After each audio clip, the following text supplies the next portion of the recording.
খুলনায় পঞ্চবীথি ক্লাবের দখল উচ্ছেদের সময় সংঘর্ষের ঘটনায় গণ অধিকার পরিষদের কেন্দ্রীয় সভাপতি ও ডাকসুর সাবেক ভিপি নুরুল হক নূর সহ ৬ নেতার বিরুদ্ধে পাল্টা দুটি মামলা হয়েছে। নগরীর শান্তিধাম মোড়ে গণপূর্ত অধিদপ্তরের সরকারি ভবনে পঞ্চবীথি ক্রীড়া চক্র নামে একটি ক্লাব ছিল। ২৭ জানুয়ারি ভবনটি দখল করে গণ অধিকার পরিষদের কার্যালয় স্থাপন করা হয়।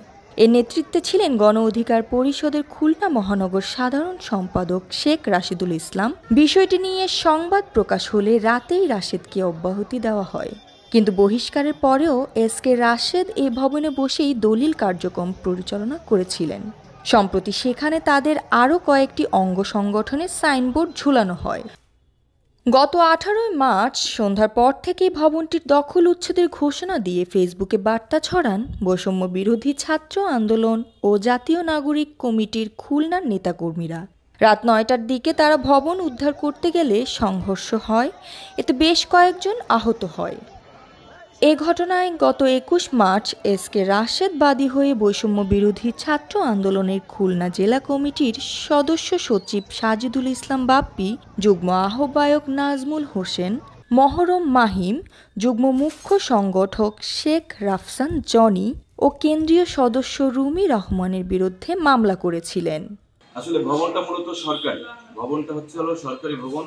সেই সরকারি ভবনে আমরা প্রসিডিউর মেনটেন করে আবেদন করেছি সরকারের কাছে, যেটা মেনটেন করার পরে কিন্তু আমরা সেখানে উঠেছি। এবং সেখানে যে ক্লাবটা ছিল পঞ্চবীথি ক্লাব, সেটা তারা দীর্ঘদিন থেকে তারাও অবৈধ ছিল এবং তারা অবৈধ থেকে অসামাজিক কর্মকাণ্ড সেখানে চালাচ্ছিল এবং সেটা লাইভ ভিডিও সহকারে সব কিছুই আছে। সেখানে সাংবাদিকরাও ছিল, প্রশাসনও জানে এবং সেখানে যারা যারা অনেকেই জড়িত ছিল, খুলনার মাফিয়া সহ অনেক চক্র। পঞ্চবীথির নামে ওইটা না, পঞ্চবীথি ওইখানে জোর জবরদস্তি করে দখল করেছিল। তাদের স্বৈরাচারের আমলে তারা ক্ষমতার বল প্রয়োগ করে তারা ওইখানে দখল করেছে। কোনো ডকুমেন্টস নাই। আমাদের ডকুমেন্টস আমরা প্রসিডিউর করছি, অ্যাপ্লাই করেছি বিভাগীয় কমিশনের কাছে, গণপূর্তের কাছে আমরা অ্যাপ্লাই করেছি এবং সেগুলো প্রসিডিউর মেনটেন হয়ে তারপরে ওটা আমাদের ফুললি এখন বরাদ্দ দিইনি, ওটা কার্যক্রম চলমান আছে।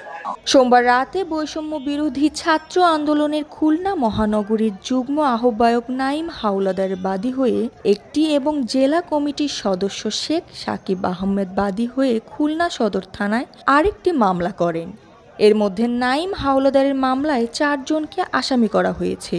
তারা হলেন নুরুল হক নূর, গণ অধিকার পরিষদের মহানগর কমিটির সাধারণ সম্পাদক এসকে রাশেদ, যুব অধিকার পরিষদের কেন্দ্রীয় সহ সাংগঠনিক সম্পাদক মোহাম্মদ জনি ও তাইজুল ইসলাম। ভিপি নুরুল হক নূর নির্দেশে ছাত্র জনতার উপরে হামলা করে।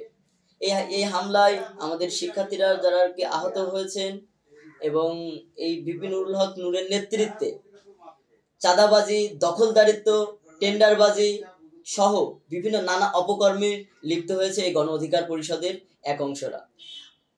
গণ অধিকার পরিষদের কার্যালয়ে নূর যেদিন রাতে ঘটনাটি ঘটে 18 মার্চ, সেই দিন রাতে নুরুল হক নূর তিনি তার পোস্টে উল্লেখ করেন, সেই পোস্টের স্ক্রিনশটটি আমাদের কাছে রয়েছে এবং তিনি সেই পোস্টে উল্লেখ করেন যে তিনি তাদের কার্যালয়ের উপরে হামলা হয়েছে।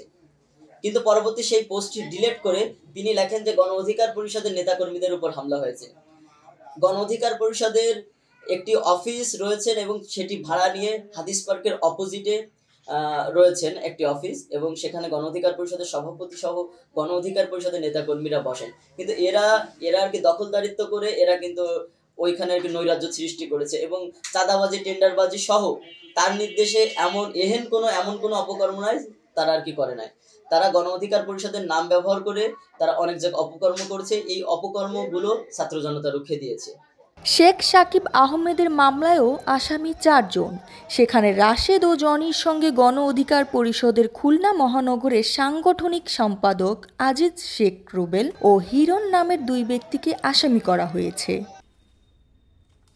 আর এ জ্যোতি, দৃষ্টি 24।